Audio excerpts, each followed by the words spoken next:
નમસ્કાર મિત્રો, આજે સીધું ને સટમાં નાગપુરની વાત કરવાના છીએ. નાગપુર આમ તો મહારાષ્ટ્રની રાજધાની છે, પણ અત્યારે દેશ પર જે રાજ કરે છે ભારતીય જનતા પાર્ટી માટે એની માતૃ સંસ્થા રાષ્ટ્રીય સ્વયંસેવક સંઘનું મુખ્યાલય નાગપુરમાં છે, એટલે એમના માટે આસ્થા સ્થાન છે. હમણાં જ બેંગલુરુમાં રાષ્ટ્રીય સ્વયંસેવક સંઘની પ્રતિનિધિ સભા એટલે કે પાર્લામેન્ટની બેઠક મળી અને પ્રગટપણે તો આખા દેશમાં અને વિદેશમાં એમની જે કામગીરી ચાલતી રહી છે આરએસએસની 500 સંસ્થાઓની, એના લેખાજોખા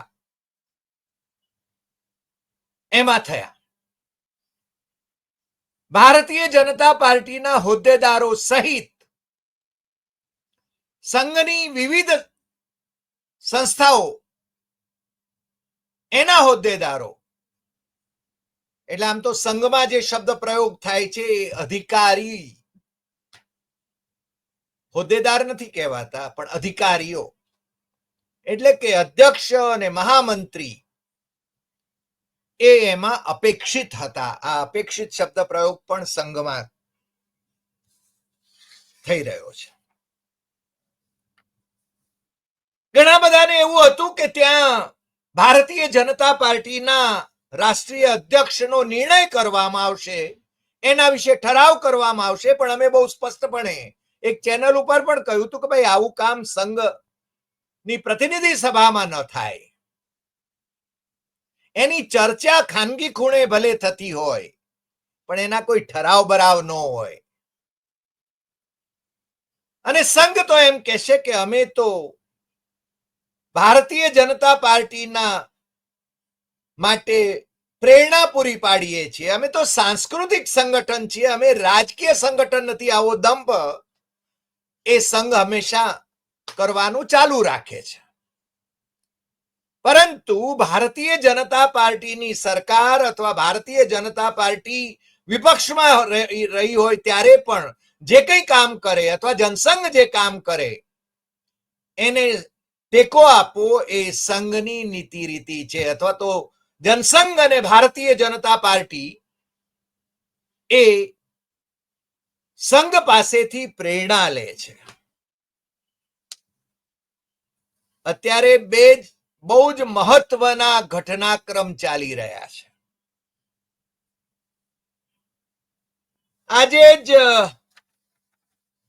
દેશના એક બહુ જ મોટા ગજાના પત્રકાર કેપી મલિકે એમ કહ્યું કે 30મી માર્ચે માન્ય વડાપ્રધાન નરેન્દ્ર મોદી અને સંઘ પ્રમુખ મોહન ભાગવતની બેઠક થવાની હતી, એ હવે नहीं થાય. संघ प्रमुख और पीएम मोदी की मुलाकात नहीं हो रही है એવું એમણે આજે ટ્વીટ કર્યું છે, એક્સ ઉપર લખ્યું છે. અને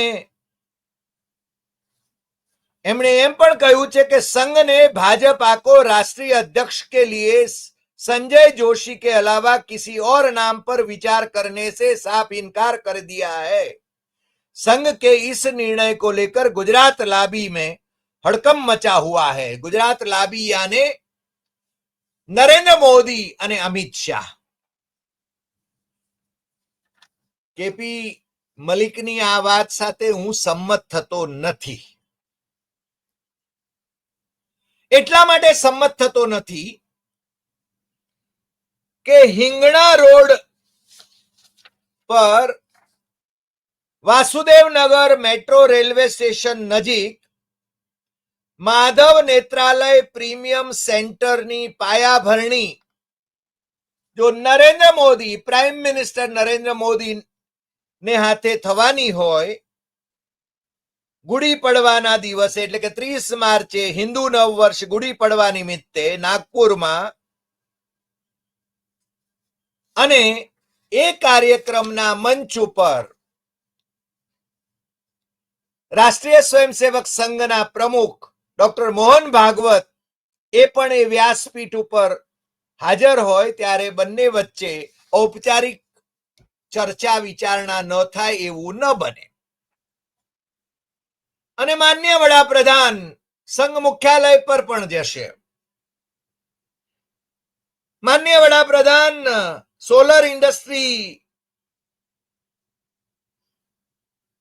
ની ત્યાં એક કંપની છે, ઇન્ડસ્ટ્રી છે, એની મુલાકાત પણ લેવાના છે. અને રેશમબાગ ખાતે ડોક્ટર હેડગેવાર સ્મૃતિ મંદિર ની મુલાકાત પણ એ લેવાના છે. અને આરએસએસ ના પદાધિકારીઓ અને અન્ય પ્રચારકોની સાથે પણ ચર્ચા કરવાના છે. એ દીક્ષાભૂમિ પર પણ જવાના છે, જ્યાં ડોક્ટર બાબા સાહેબ આંબેડકરને એ અંજલિ આપશે. આ એમનો કાર્યક્રમ છે.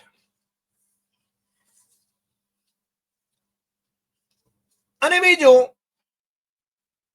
કે ડોક્ટર મોહન ભાગવત સાથે પ્રાઇમ મિનિસ્ટર મોદીની 1-to-1 મુલાકાત ત્યાં આગળ ન થાય તો એનો અર્થ એવો નહીં કે બંને વચ્ચે સંવાદ નથી થવાનો. બે મહત્વના મુદ્દાઓ ચાલી રહ્યા છે. એક, માન્ય વડાપ્રધાન નરેન્દ્ર મોદી 75 વર્ષના થઈ રહ્યા છે અને એ પણ ગ્રેસફુલી રિટાયર થવાની માનસિક તૈયારી સાથે હવે સંકલ્પબદ્ધ હોય એવા સંકેતો આપી રહ્યા છે, સંઘના વખાણ કરી રહ્યા છે અને ઘણા બધા લાંબા સમય પછી એ સંઘ ને માટે પણ સમય ફાળવી રહ્યા છે, સંઘ મુખ્યાલય માટે પણ સમય ફાળવી રહ્યા છે. નાગપુરમાં મોદી સરકારના મંત્રી, કેબિનેટ મંત્રી નીતિન ગડકરી અને મહારાષ્ટ્રના મુખ્યમંત્રી દેવેન્દ્ર ફડણવીસ બંને જણા એ માનનીય વડાપ્રધાનનું ત્યાં સ્વાગત પણ કરવાના છે. તમને ખ્યાલ હશે કે વચ્ચે એક રાત મોદી નાગપુરમાં રોકાયા હતા. એ જ વખતે સંઘ પ્રમુખ ડોક્ટર ભાગવત પણ નાગપુરમાં હતા. એમની જ મોદીની જ કેબિનેટના મંત્રી નીતિન ગડકરી પણ નાગપુરમાં હતા. છતાં નીતિન ગડકરી પણ એમને મળવા માટે નહોતા ગયા અને મોદી ભાગવતને મળવા માટે નહોતા ગયા. મોદી કદાચ એવું માને છે કે ભાગવત અને હું હમ ઉમ્ર છીએ અને હું તો વડાપ્રધાન છું એટલે હું જાણે કે એમના કરતા મોટો છું, પરંતુ સ્વયંસેવક માટે તો સંઘચાલક એ સર્વોચ્ચ હોય છે. 75 વર્ષે નિવૃત્ત કરી દેવાના બીજા નેતાઓને અને પોતે છે ને ચાલુ રહેવાનું એવું મોદીએ પોતાના માટે નક્કી કર્યું હોય એવું બની શકે. પરંતુ હવે ચોફેરથી એવું દબાણ આવી રહ્યું છે અને સંઘ છે ને એમાં ખૂબ નિર્ણાયક ભૂમિકા ભજવશે એવા સંકેતો પણ મળી રહ્યા છે. એટલે માન્ય વડાપ્રધાન એ વડાપ્રધાન પદેથી નિવૃત્ત થઈને રાષ્ટ્રપતિ દ્રૌપદી મુર્મુ એમની મુદત પૂરી થાય એટલે રાષ્ટ્રપતિ પદે આરૂઢ થવા થનગનતા હોય એવું વધારે લાગે છે. આ ચર્ચા પણ છે. રાજકારણમાં ગમે ત્યારે ગમે તે થઈ શકે છે, શક્યતાઓ છે.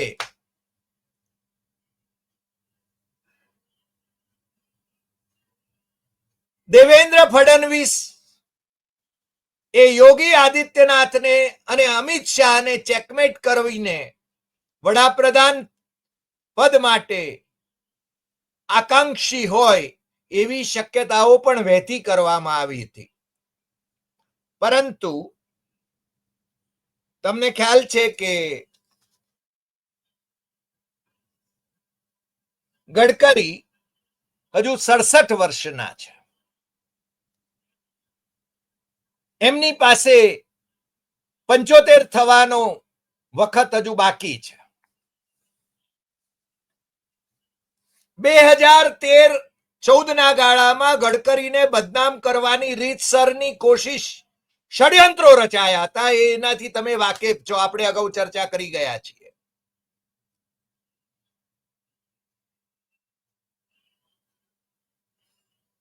ગડકરી સંઘના નિષ્ઠાવંત છે અને ગડકરીએ સંઘના આદેશોનું ઉલ્લંઘન નહીં કરવાનો નિર્ણય કરીને, નરેન્દ્ર મોદીને સલામો નહીં કરીને, નરેન્દ્ર મોદીની સરકારમાં યોગ્ય રીતે કામ કરીને પોતાની છાપ ઉપસાવી છે. રાજનાથ ગડકરીની જેમ જ ભારતીય જનતા પાર્ટીના અધ્યક્ષ રહ્યા છે, પણ રાજનાથની છબી ધૂમિલ થઈ ગયેલી છે, ભલે અત્યારે એ ડિફેન્સ મિનિસ્ટર હોય. પણ ગડકરી એ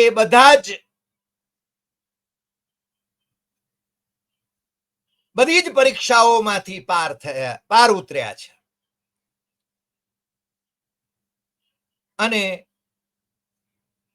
અત્યારે નરેન્દ્ર મોદીના અનુગામી તરીકે, એટલે કે વડાપ્રધાન પદના અનુગામી તરીકે, આમ તો અમિત શાહને એ હોદ્દે બેસવાની બહુ જ ઈચ્છા હોય, એ સ્વાભાવિક છે, પરંતુ સંઘ ની પહેલી પસંદ સ્વાભાવિક રીતે નીતિન ગડકરી હોય, સંઘની બીજી પસંદ એ સ્વાભાવિક રીતે યોગી આદિત્યનાથ હોય અને એના પછી કદાચ અમિત શાહનો વારો આવે, જો આવે તો, અથવા દેવેન્દ્ર ફડણવીસનો વારો આવે. એટલે કે વડાપ્રધાન પદ માટે નીતિન ગડકરી સાથે કંઈ અણછાજતું ન થાય. આજે મને દિલ્હીના એક બહુ જ મોટા ગજાના પત્રકારે કહ્યું કે હરેન પંડ્યા ન થાય નીતિન ગડકરીનો, તો એ વડાપ્રધાન પદે આવી શકે. આ ખૂબ ગંભીર બાબત છે, પણ હું માનું છું કે એ 100 વર્ષના થાય, આખા દેશના આશીર્વાદ એમની સાથે રહે. નરેન્દ્ર મોદી પણ 100 વર્ષના થાય, અમિત શાહ પણ 100 વર્ષના થાય, બધા શતાયુ થાય. કોઈ હરેન પંડ્યાની જેમ યુવા વયે અથવા તો હત્યાનો ભોગ ન બને, એવું આપણે ઈશ્વરને પણ પ્રાર્થના કરીએ. પણ હરેન પંડ્યા કાંડ પછી અને પંડિત દીનદયાળ ઉપાધ્યાય ની હત્યા થઈ હતી અને બલરાજ મધોકે જે પુસ્તક લખ્યું છે, એમની આત્મકથાનો 3જો ભાગ, એની અંદર એમની પાર્ટીમાંથી જ એમની હત્યા કરવાના ષડયંત્રો રચાયા હતા. એ વાત બહુ સ્પષ્ટ કરી છે. બલરાજ મધોક એટલે જનસંઘના સંસ્થાપક અને જનસંઘના અધ્યક્ષ રહેલા એ બલરાજ મધોકે જે લખ્યું હતું એ ખૂબ બોલકું છે. હત્યાઓની પરંપરા, પોતિકાઓની હત્યાઓની પરંપરા એ જનસંઘ અને ભારતીય જનતા પાર્ટીમાં પણ જોવા મળે છે. રાજકીય મંચ ઉપર તો એ જોવા મળે જ મળે, પણ આ પાર્ટી વિથ અ ડિફરન્સમાં પણ એ જોવા મળે છે. આપણે એવી અપેક્ષા કરીએ કે ઈશ્વર આવી હિંસાઓ બંધ કરાવે. બીજી વાત, બેંગલુરુની પ્રતિનિધિ સભામાં જે ખાનગી ખૂણે જે ચર્ચાઓ થઈ એમાં જે પોતાની સાસુના પ્રતાપે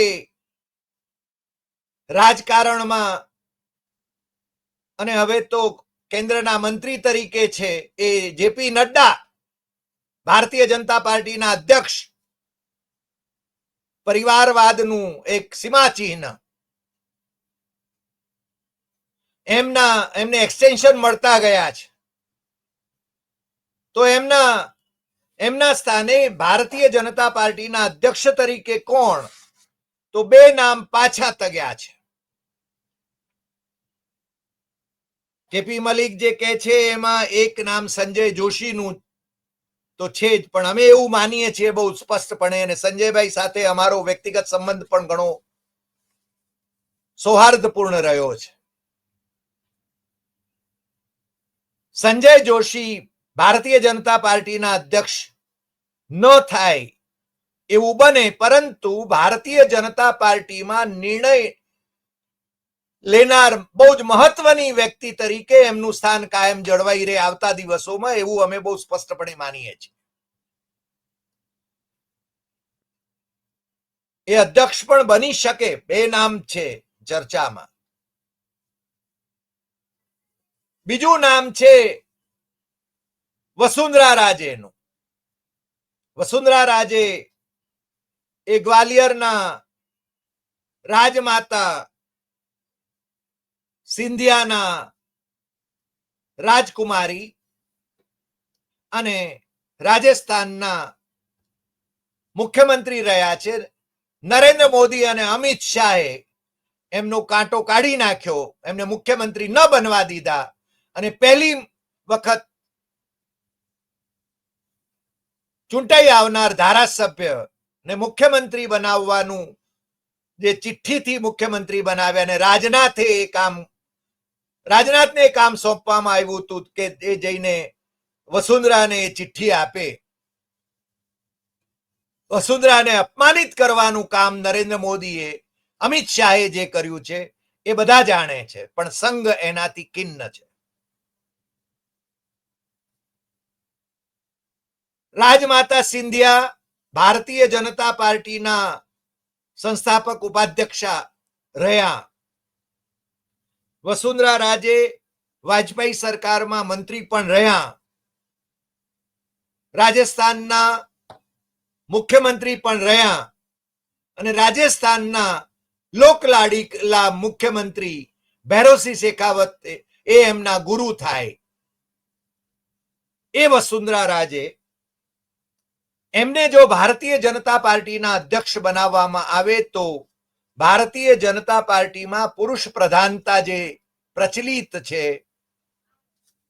અને મને એવો ખ્યાલ છે કે આજ દિવસ સુધી ભારતીય જનતા પાર્ટીમાં કોઈ મહિલા રાષ્ટ્રીય અધ્યક્ષ બની નથી, તો વસુંધરા રાજે એ રાષ્ટ્રીય અધ્યક્ષ બનીને એક નવી કેડી કંડારી શકે.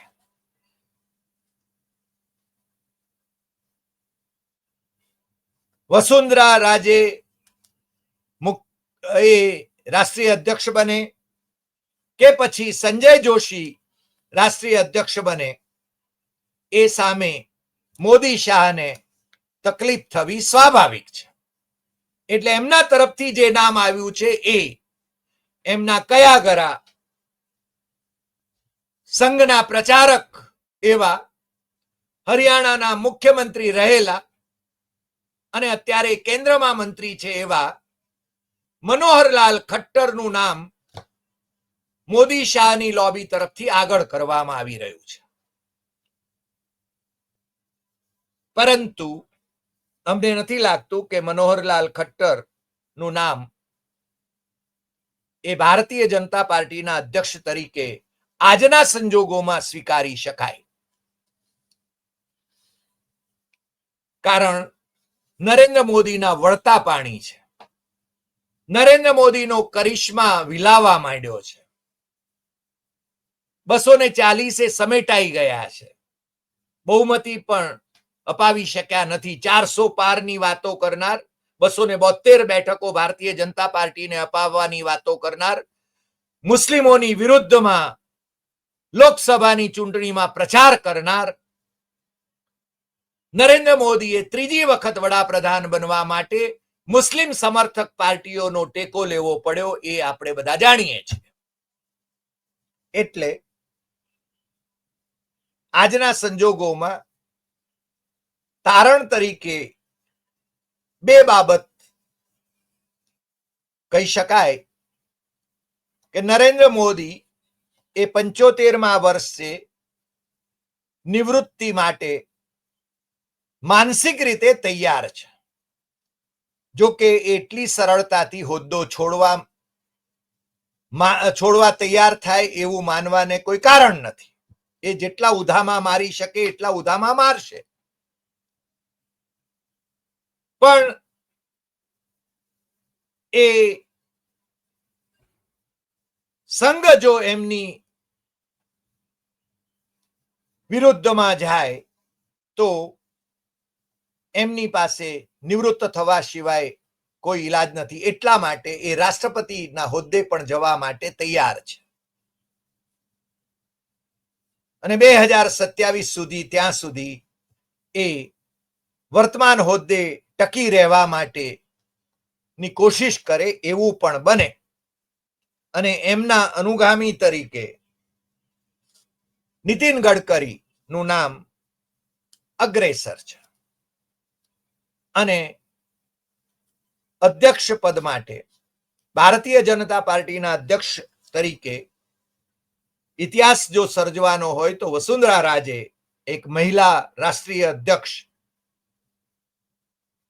એ બને અને એ ઇતિહાસ સર્જાય. સંજય જોશી એ સંગઠન ઉપર બરાબર પકડ ધરાવે છે અને આજે પણ સંજય જોશીના દિલ્હીના નિવાસસ્થાને ભાડાના ઘરમાં એ રહે છે ત્યાં દિલ્હીમાં. પણ એમને મળનારાઓ ની લાઈનો એ ખૂબ લાંબી હોય છે રોજે રોજ. એટલે સંજય જોશી એ ભારતીય જનતા પાર્ટીમાં ખૂબ નિર્ણાયક ભૂમિકા ઉપર તો જરૂર રહેવાના છે. એમની પાસે કોઈ હોદ્દો હોય કે ન હોય. આજે આટલી વાત. ફરી મળીશું નવા એપિસોડમાં નવા વિષય સાથે. તમને જો આ એપિસોડ ગમ્યો હોય તો સૌથી વધુ શેર કરશો, લાઈક કરશો, કમેન્ટ કરશો. તમારા પ્રતિભાવોની અમને પ્રતીક્ષા છે.